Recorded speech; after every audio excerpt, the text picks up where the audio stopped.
하나님 말씀 시편 26편입니다. 26편 1절에서 12절입니다. 구약 성경 819면입니다.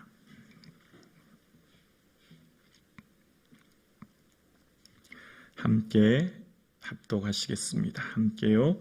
내가 나의 완전함에 행하여 싸우며 흔들리지 아니하고 여호와를 의지하여 싸우니 여호와여 나를 판단하소서. 여호와여 나를 살피시고 시험하사 내 뜻과 내 양심을 단련하소서. 주의 인자하심이 내 목전에 있나이다. 내가 주의 진리 중에 행하여 허망한 사람과 같이 앉아있지 아니하였사오니 간사한 자들과 동행하지도 아니하리이다. 내가 행악자의 집회를 미워하오니 악한 자와 같이 앉지 아니하리이다. 여호와여 내가 무지함으로 손을 씻고 주의 제단에 두루 다니며 감사의 소리를 들려주고 주의 기이한 모든 일을 말하리이다. 여호와여 내가 주께서 계신 집과 주의 영광이 머무르는 곳을 사랑하오니 내 영혼을 죄인과 함께 내 생명을 살인자와 함께 거두지 마소서. 그들의 손에 사악함이 있고 그들의 오른손에 뇌물이 가득하오나 나는 나의 완전함에 행하오리니 나를 속량하시고 내게 은혜를 베푸소서. 내 발이 평탄한 데서 싸우니 무리 가운데서 여호와를 송축하리이다. 아멘. 오늘 이 예배당에서 또 온라인으로 예배드리시는 사랑하는 성도님들의 삶에 예수님이 주시는 평강과 기쁨의 은혜가 충만하기를 주님의 이름으로 축복합니다. 아멘. 오늘 본문을 전체적으로 묵상하면 마치 다윗이 굉장히 의로워서 또 하나님 말씀대로 충실히 잘 살아서 하나님께 마치 내 의를 드러내 보이는 것 같은 그런 생각을 하게 되어집니다. 마치 다윗이 하나님 말씀대로 너무 잘 살아서 하나님 나를 좀 이렇게 판단해 주세요 라고 하는 것처럼 느껴지지만 그런 상황은 아니고요. 오늘 본문의 상황의 전체적인 배경은 다윗이 원수로부터 살해의 위협과 어려움 속에, 그러니까 굉장히 좀 억울한 상황 가운데, 너무나 삶이 지치고 힘든 그 상황 가운데 하나님을 바라보고 있게 되었고, 그 좋으신 하나님이 다윗을 이끄신 내용이 오늘 본문이다라고 할 수 있습니다. 먼저 다윗이 1절에 이런 고백을 합니다. 내가 나의 완전함에 행하여 싸우니 흔들리지 아니하고 라고 이야기합니다. 완전함이라고 하는 것은 마음의 온전함, 순전함이라는 겁니다. 이 톰이라고 하는 히브리의 원어의 뜻은 충만하다, 꽉 차다 이런 거예요.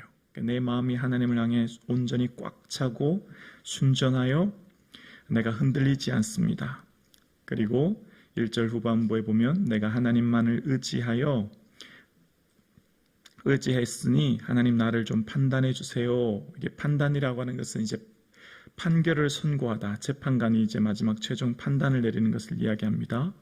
마치 이 1절만 읽으면 내가 하나님 앞에 얼마나 의롭게 행했고 내가 말씀을 얼마나 잘 지켰는지 마치 내보이고 나를 드러내 보이는 것 같은 그런 생각이 들지요. 또 2절에 가면 또 이런 고백을 합니다. 여호와여 나를 살피시고 시험하사 내 뜻과 내 양심을 단련하소서라고 이야기합니다.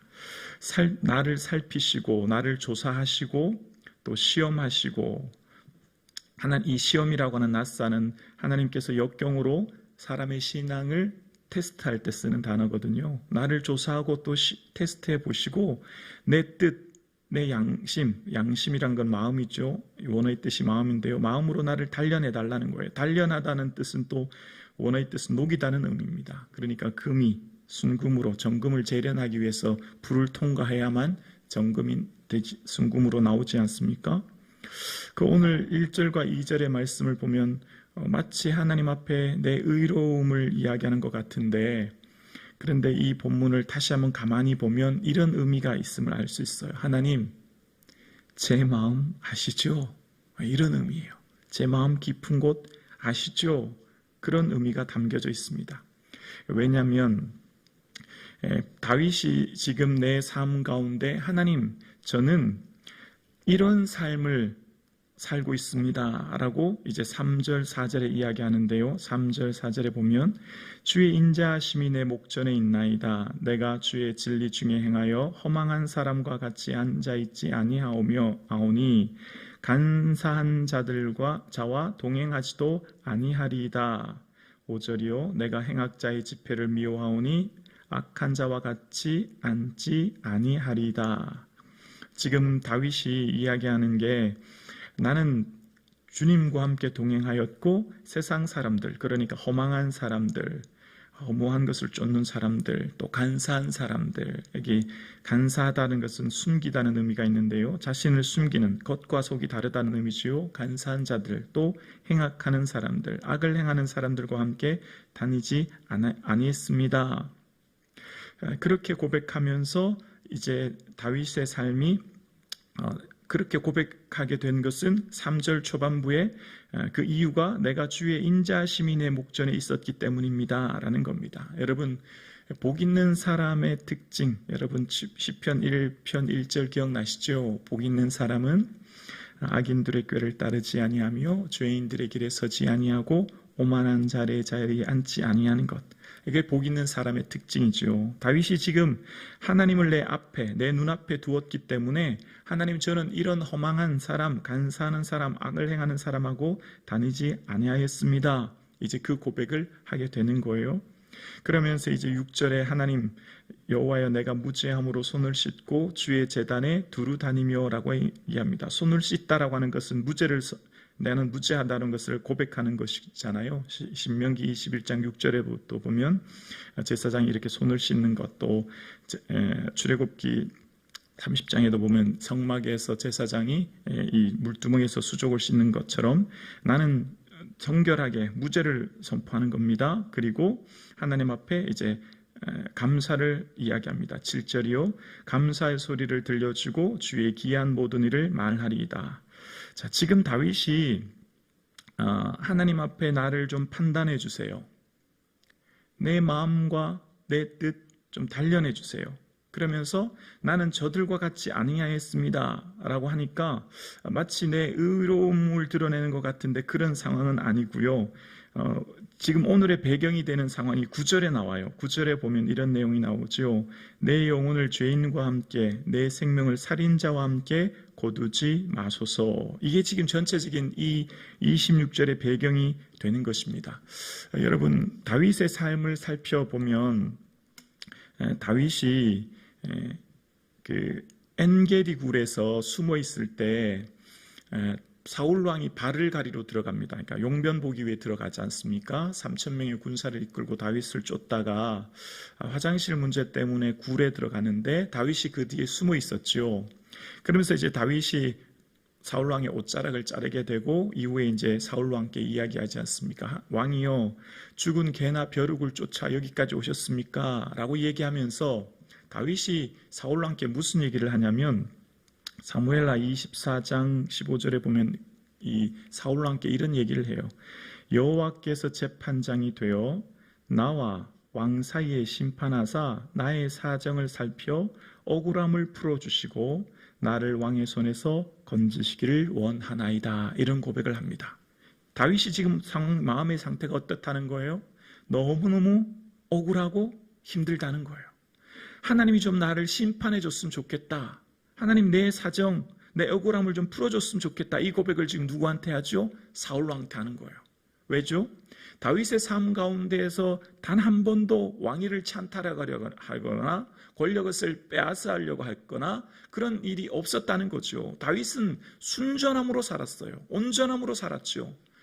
골리앗을 쓰러뜨린 것도 무슨 의도를 가지고 내가 무슨 군대 장관이 되어야 되겠다, 왕이 되어야겠다, 그런 의도가 있었던 것도 아니고, 또 지금까지 걸어온 모든 일들 속에 전쟁터에서 나가 승리하고 전쟁터에 나가서 최선을 다한 것도 내가 무슨 의도를 가진 게 아닌데, 행하는 모든 일에 하나님 앞에서 최선을 다했는데 왕은 다윗을 오해하고 누명을 뒤집어 씌워서 다윗을 죽이려고 했기 때문에 하나님께서 좀 나의 사정과 억울함을 풀어주시길 원합니다. 이걸 지금 누구한테 얘기하는 거예요? 사울 왕한테 얘기하는 겁니다. 그러니까 마음이 너무 힘들다는 거죠. 그러니까 오늘 시편도 지금 하나님 나를 좀 살피시고 시험하사 내 마음과 뜻 양심을 좀 단련해 주세요. 이게 뭔 말일까요? 하나님 제 마음 아시죠? 그 고백인 거죠. 하나님 저 너무 억울해요. 여러분 인생을 살다 보면 억울할 때가 한두 번이 아니지 않습니까? 그렇지 않습니까? 내가 하지도 않은 말을 이런 말을 했다고 과장하고 부풀리고 내게 말이 들려와요.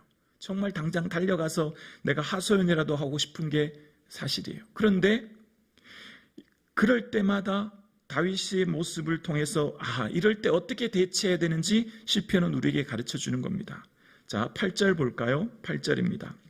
우리 함께 고백할까요? 시작. 여호와여 내가 주께서 계신 집과 주의 영광이 머무는 곳을 사랑하오니. 아멘. 자, 여기가 저는 이 시편 전체의 핵심 구절이라 생각합니다. 바로 이 26편 8절이요. 그러니까 다윗의 인생 목적, 다윗의 삶의 근거, 다윗의 살아갈 이유가 이 8절에 다 들어져 있어요. 여러분, 이 다음에 시편이 이제 이 27편이 짝을 이루어서 하나님 응답해 주시는 내용이 나오는데요. 이 뒤에 다윗의 고백, 또 이런 고백하는 것 여러분 기억나시죠? 내가 바라는 일 한 가지, 내 평생 여호와의 집과 그 아름다움을 바라보며 여호와의 성전을 사모하는 것이다. 그러니까 다윗의 소원은 하나님, 저요 왕이 되고 싶어요. 천하를 호령하는 권력을 가진 왕이 되기를 원합니다. 제 평생 소원은 큰 부를 이루었으면 좋겠습니다. 세상을 떵떵거리고 살았으면 좋겠습니다. 세상에 내 이름 좀 드러내는 명예를 가졌으면 좋겠습니다. 하나님, 세상에서 내가 좀 이런 의를 드러내고 싶습니다. 이런 내용이 한마디도 나오지 않아요. 여러분, 시편과 사무엘상화, 역대상화에 보면 다윗의 모습이 뭘 추구하고 사는지 딱 한 가지만 나옵니다. 뭐죠? 하나님 계신 곳, 성전을 사모하고 그 성전을 위해 평생을 삶을 드리고, 다윗이 왕이 되어서도 성전을 좀 짓고 싶은 마음, 그러니까 다윗의 마음은 딱 한 가지예요. 하나님 더 사랑하는 것. 오늘 예배드리신 사랑하는 성도님, 세상이 어려워요. 살다 보면 억울할 일도 많고 원망 듣는 일도 많고 의도하지 않게 내게 들려오는 일도 많고 인생살이가 참 힘들어요. 근데 그 세상, 이 힘든 세상 어떻게 이길 수 있을까요? 주님 바라보고 주님 사랑하는 것인 줄로 믿습니다. 이게 해답이에요, 해답. 다윗의 삶의 그 모든 곤고한 시간, 어려운 시간 이겨낼 수 있었던 것, 그러니까 그 인생이 흔들리지 있었던 이유는 사람들과 동행하고 사람들과 함께 다니고 사람들에게 인정받고 사람들에게 뭔가 지지받는 것 아니라는 거예요.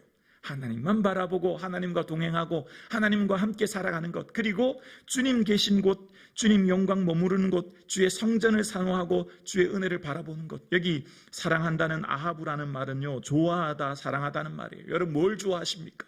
무엇을 사랑하십니까? 성경은 우리에게 말씀하고 있습니다. 주님 더욱 사랑하라고요. 여기에 해답이 있다는 거예요. 인생의 고난과 문제와 어려움을 푸는 해결이 여기에 들어있다는 겁니다. 다윗, 내 마음 내가 안다. 네 억울하구나. 너 힘들지? 내가 나를 얼마나 사랑하는지, 내가 지금 얼마나 참고 인내하고 있는지 내가 다 알아. 괜찮아, 조금만 더 견뎌, 조금만 더 힘내. 그런 음성을 아마 다윗은 들었을 거예요. 오늘 예배드리시는 사랑하는 성도님, 오늘 살아가는 우리의 삶이 얼마나 지치고 힘이 드십니까? 그럴 때 우리 주 예수 그리스도 더욱 사랑할 수 있기를 주 이름으로 축원합니다. 예수님도 좋아하고 예수님도 바라보고 예수님도 생각하고 온전히 눈을 뜨나 감으나 예수님, 내 평생의 소원은 예수님도 사랑하는 것입니다. 이것이 우리의 기도 제목 되기를 주의 이름으로 축원합니다. 정말 이것이 우리의 기도 제목 될 때 이것이 우리에게 축복이 되는 것이죠. 은혜가 되는 거예요. 어떤 문제와 고난을 푸는 열쇠가 되는 것입니다. 그래서 다윗이 10절 이하에 이야기합니다. 그들의 손에 사악함이 있고 그들의 오른손에 뇌물이 가득하오나. 11절이요, 나는 나의 완전함에 행하오리니 나를 속량하시고 내게 은혜를 베푸소서. 내가 하나님 온전하게 충만하게 주님만을 따랐는데요, 앞으로도 이렇게 계속 온전하게 주님을 따를 거예요. 11절 결단의 고백이죠. 완전함에 행할 것이라고 하는 미래에 대한 고백. 그래서 하나님 은혜를 베풀어 달라는 거예요. 그렇게 함으로 12절입니다. 내 발이 평탄한 데서 싸우니 무리 가운데서 여호와를 송축하리다. 평탄한 데 서다라고 하는 것, 이제 이 본문의 내용과 같은 원어가 시편 37편 31절에 나오는데요. 그의 마음에는 하나님의 법이 있으니라는 단어와 같은 동의어입니다. 그러니까 평탄한 데 섰다는 말은 마음에 하나님의 법, 하나님 말씀이 있다는 거예요. 마음에 하나님의 말씀이 있고 하나님을 사랑하는 사람의 길이 평탄하다는 거예요. 어쩌면 이 길이 고난의 길인지도 몰라요. 다윗이 지금 엔게디 굴에서 도망다니고 인생의 삶에 고난이 있을 때 그 삶이 평탄하진 않았을 겁니다. 형통한 길은 아니었을 거예요. 그런데 이 고백할 수 있는 힘이 어디 있을까요? 억울하고 힘들고 지치고 고난이 있지만 주님 더욱 사랑하기 때문에 이길 힘을 주시는 거죠. 주님 더욱 사랑하기 때문에 흔들리지 않는 것이죠. 1절의 고백처럼 주님 더욱 사랑하기 때문에 어떠한 상황 가운데서도 마지막 12절 후반절에 여호와를 송축하게 되는 것이죠. 오늘 사랑하는 성도님, 시편을 늘 지금까지 우리가 묵상해오면서 깨닫는 것 한 가지가 있어요. 문제가 없어서 찬양하는 게 아니에요. 형통해서 찬송하고 감사하는 게 아니에요. 문제와 고난이 있고 힘든 일이 있지만 그럼에도 불구하고 주님을 찬양하는 거예요. 왜죠?